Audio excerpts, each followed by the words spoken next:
Hello and welcome to Dream Deals. On tonight's show, we'll be taking a sneak look at the first all-new Lamborghini for over 10 years, the Murcielago.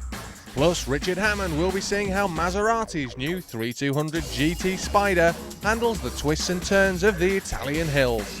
But first, Brendan Coogan checks out the latest version of the MGF to see if it can live up to the family name.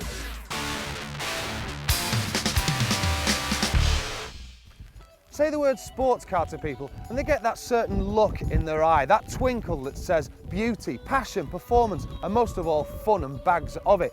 But if you ask those same people to name a car that gave you all of that, how many could? Well, there used to be a car manufacturer that used to give us all of those vital ingredients, and we are told they are ready to do so once again. Ladies and gentlemen, boys and girls, I give you the MGF Trophy. First launched in 1995, the original MGF went on to be one of the most popular cars in its class. This trophy is the latest and clearly the greatest attempt by MG to create a true sports car. One of the most important ingredients in the sports car mix is of course its looks, and here the MGF doesn't let us down. There's a full body kit, twin wide-bore exhausts and huge low-profile alloys with visible brake calipers. And just in case they don't get you noticed, there's the very bright blue paint job.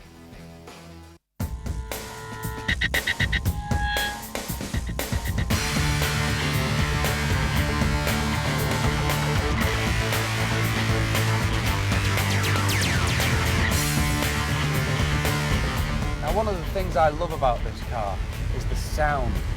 The engine is of course mid-mounted, it's right behind your ears here, and even at tick over it has that purr of a sports car that all driving enthusiasts love. But touch the accelerator and it carries on revving and roaring. It sounds fantastic, and it goes of course all the way up with its VVC engine up to 7,000 revs, so there's plenty more enjoyment to be had.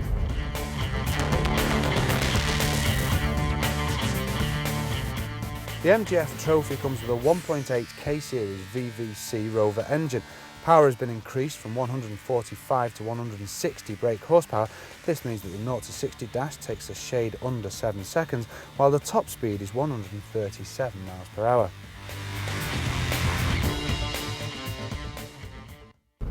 Now this MG comes with sports suspension that is quite firm. Well, it's not actually. It's not quite firm, it's rock hard. And at first it's quite fun, but after a while you start to feel every little bump and nuance in the road surface. And British roads aren't brilliant for that, so it's not long before your eyeballs are rattling around inside your head. You have to be quite dedicated, I think that's the thing. You have to really enjoy the fact that you can feel every single bump.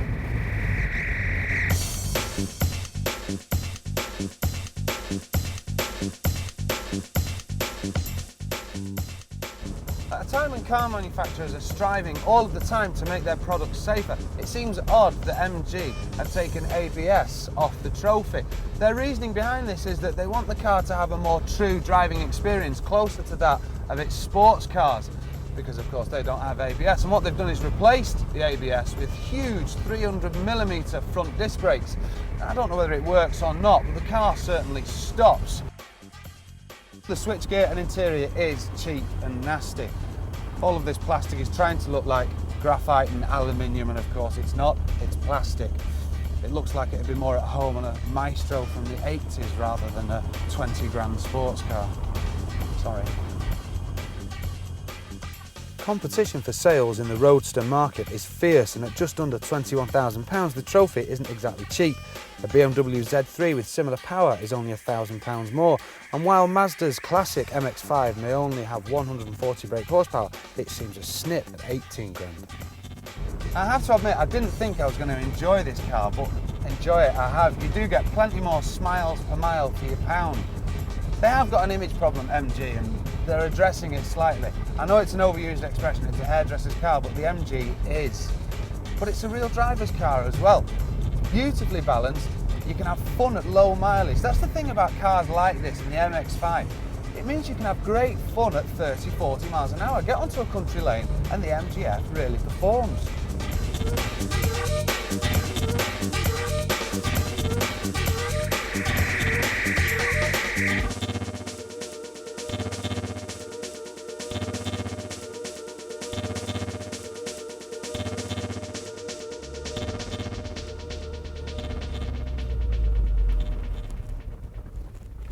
Now the MG has been the best-selling roadster for the last 5 years or so, and it's easy to see why, because it's got that winning combination of affordability, great handling and superb looks.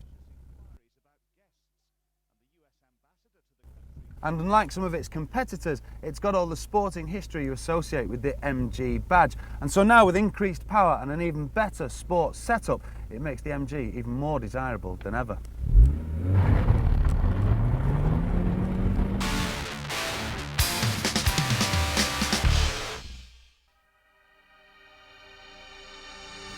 Two-seater sports cars have been enjoying something of a renaissance lately, but one company has been producing classic sports cars throughout its history.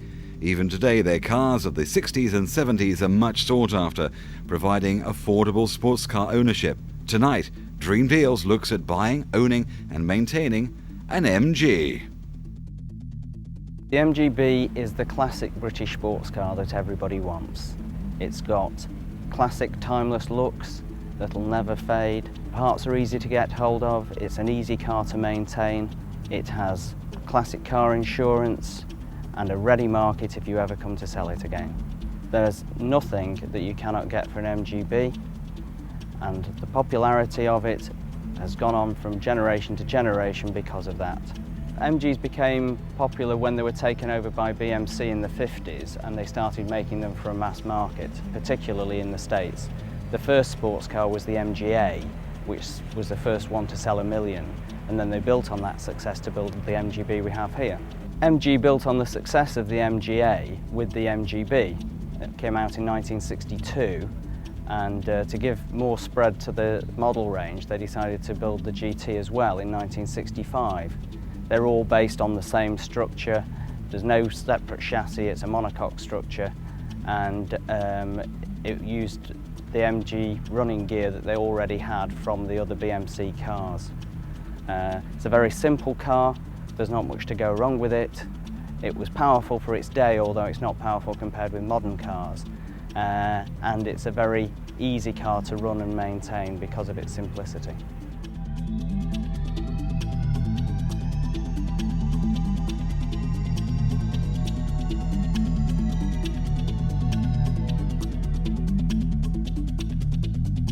The main thing to look for on the bodywork is the sills, inner sills and castle sections, the structural members of the car. That's the bit below the door. You've got to look very carefully around there, because even if there's a small hole in the sill, it can suddenly get much bigger.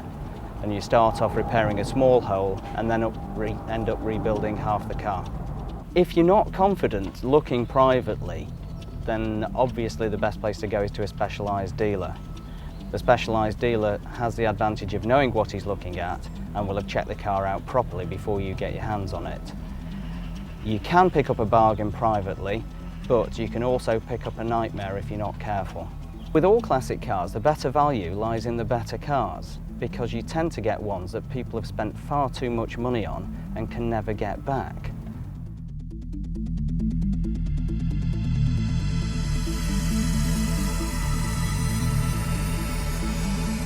Performance is not good compared with a modern car, but was quite powerful for its day. It'll do 106 miles an hour flat out, and the neutral handling makes it an easy car to drive.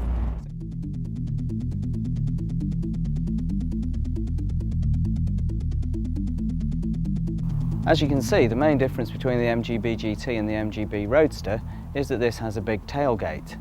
Gives it quite a useful load space, and also in the back you can fit 2 small children. The seat drops down so you get a fully flat load space, which means that you can get a flat pack wardrobe or something fairly large in it. It also has these rubber bumpers. These are useful for sitting on or standing your drink on, but the main reason was because they were built for very stringent crash test regulations. They're not plastic like most modern cars. They've got a 4-inch steel girder with a rubber cover on it, so you can actually reverse into a wall at 5 miles per hour. The GT is also cheaper, as well as being more usable. The later versions have a lot more of the things that you take for granted on a modern car, like a heated rear screen and twin-speed wipers, inertia reel belts, which makes them a much more practical everyday vehicle. The GTs are also bigger inside. If you're particularly tall, you find that you can look out of the screen better rather than looking out of the top of the screen on a Roadster. This is a 1976 car. They changed the rubber bumpers in late 74. So most of the rubber bumper cars you see on the road are 75 on, right through to 1980 when they stopped production. The GT started production in 65, 3 years later than the Roadster, and went right through to 74. So some of the later chrome bumper ones have a lot of the features that the later cars have. So if you must have a chrome bumper GT, then go for one of the later ones for practicality purposes. It's not hard to see why so many people own MGs. Fun, affordable, and even fairly practical. A classic MG really is a dream deal.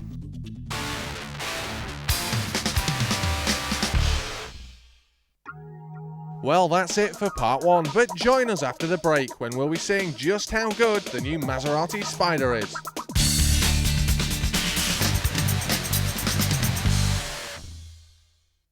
Take a look back through the history of Italian sports cars and you'll see it's not just Ferrari that have a proud and prestigious past. Maserati were once more than a match for the prancing horse, but then things all went badly wrong. Throughout the 80s and 90s, Maserati produced some, let's be honest, really bad cars. And then the unthinkable happened. The company went into receivership and was bought out by their rivals, Ferrari. But rather than kill them off, Ferrari actually turned their fortunes around by helping to produce the 3200 GT. This is the latest attempt to take Maserati back to the top, the 3200 Spider.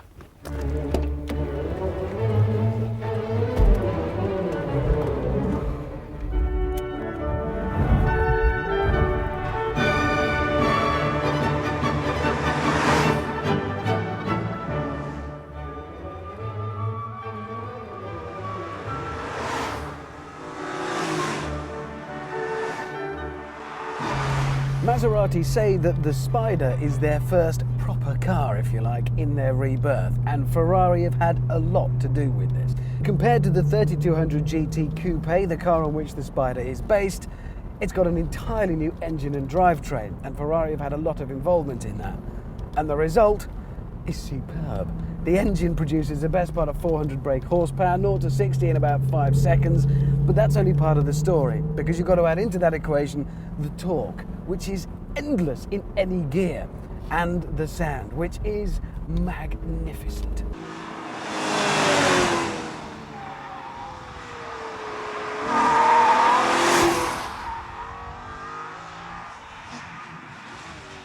Now, it may be an exotic Italian sports car, but Maserati is very different from Ferrari for a number of reasons. For a start, they're very keen to push the idea that these are designed to be used as your everyday car. You know, shopping, dropping the kids off, that kind of thing. Seriously, they reckon they're going to do a lot more miles, probably twice as many a year, compared to a Ferrari. But there are loads of Ferrari touches in here. The gear change, it's a 6-speed manual box, but you change with these paddles behind the wheel. Exactly like the Ferrari, it's the same system developed from their F1 gear shift, and it is fantastic. Very easy to use, very quick changing, very simple, and it's not an automatic gearbox, so you don't lose a load of power.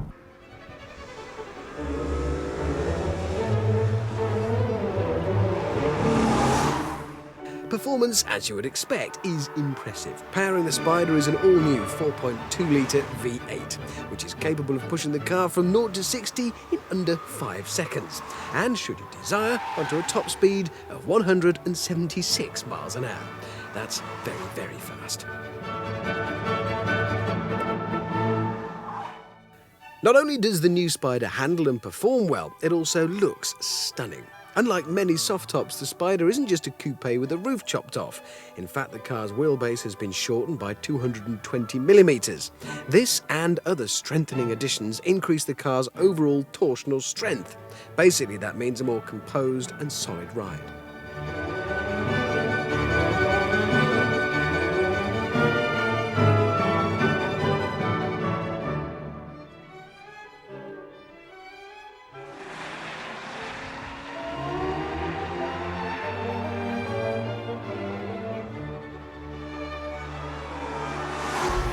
As a drive, Well, it's beautiful. Seriously, this is everything you could want. Okay, it is a drop top and there is a little bit of flex and wobble, but nowhere near as much as you'll find in, say, the Aston Martin Vantage Volante, which costs, remember, probably 30, 40 grand more than this.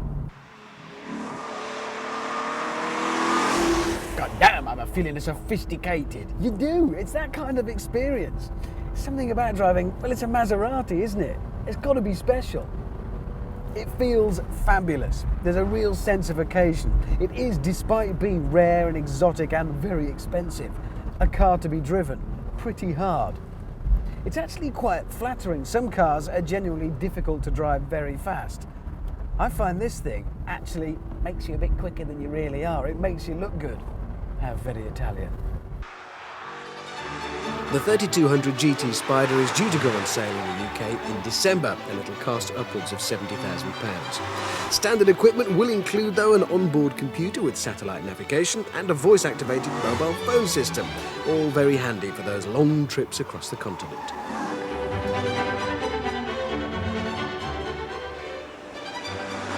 There is something quite British about it. Shh, don't let anybody hear me say that. I don't know what it is. Maybe it's a kind of the amount of grunt makes you think of TVR and old Bentleys and such.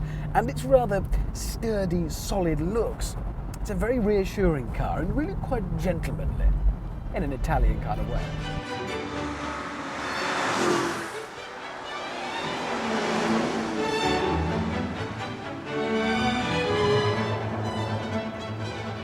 Now, if you've not used Ferrari's Formula One paddle shift gear change before, and let's face it, not all of us have, well, it's a doddle. Takes a bit of getting used to at first. There's no clutch pedal. It is still a manual gearbox. 2 paddles, one on either side of the wheel, down and up. Pull the one you want towards you, and it'll change gear. And it does so extremely well, quickly and cleanly. There's barely any delay in the power being delivered to the rear wheels. And you feel like a Formula One driver. Competition for the Spider is very formidable. There is, of course, Jaguar's impressive XKR, but perhaps the biggest challenge comes from Germany in the shape of the evergreen and still all-conquering Porsche 911. And not far around the corner is the arrival of Mercedes' all-new SL.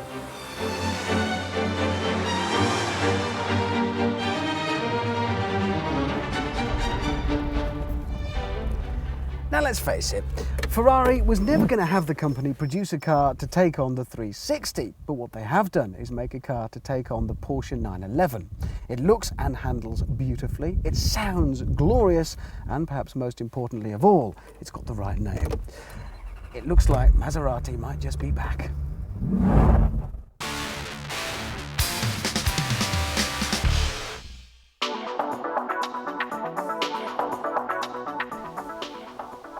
There are some cars that need no introduction, some cars that don't even need a name, and some that do demand a huge bank balance. The most famous of them all is Lamborghini.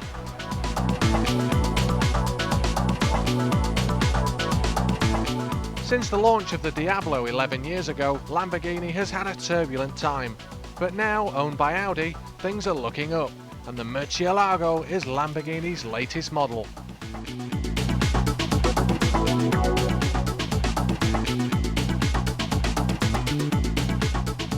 When designing the Diablo's replacement, it was agreed that the new model had to not only match the expected areas of performance and excitement, but also be unmistakably a Lamborghini, and of course, be the best.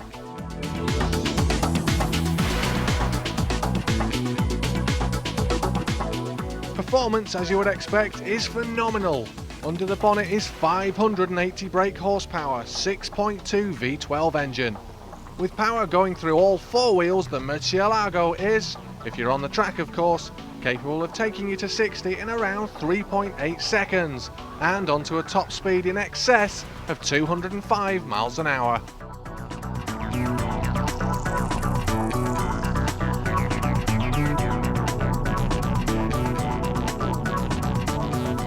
Now, the design of the Murcielago draws heavily on the Lamborghinis of the past.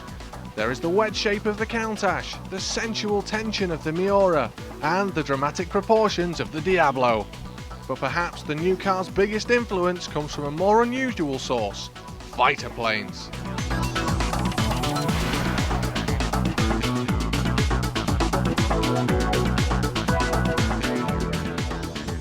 The overhangs have been reduced, concentrating the car's muscle around the wheels, while the car's overall proportions and sharp edges take inspiration from the stealth bomber, while the cooling and downforce flaps draw on fighter plane technology. By altering the airflow over the car, the level of downforce is increased and engine temperature is maintained.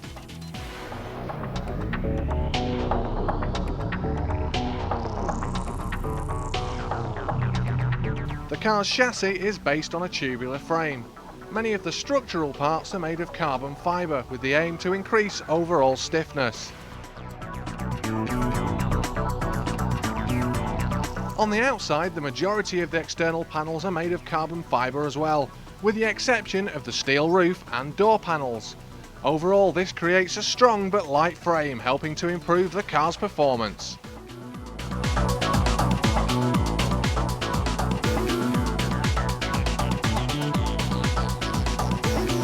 Lamborghini have addressed the areas that the old Diablo disappointed, if that's possible.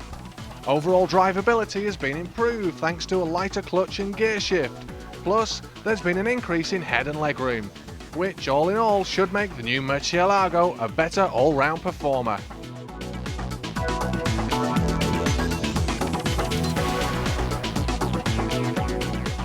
The Lamborghini Bull has always been a symbol of power and aggression, and this latest model reflects that proud history.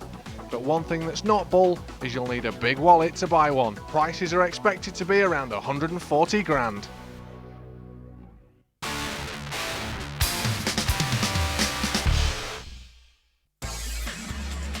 Well, that's it for tonight's Dream Deals, but be sure to join us next week when we'll show you how to get your hands on your very own Maserati, and we'll be taking a look at the future of Jaguar, the R-Type.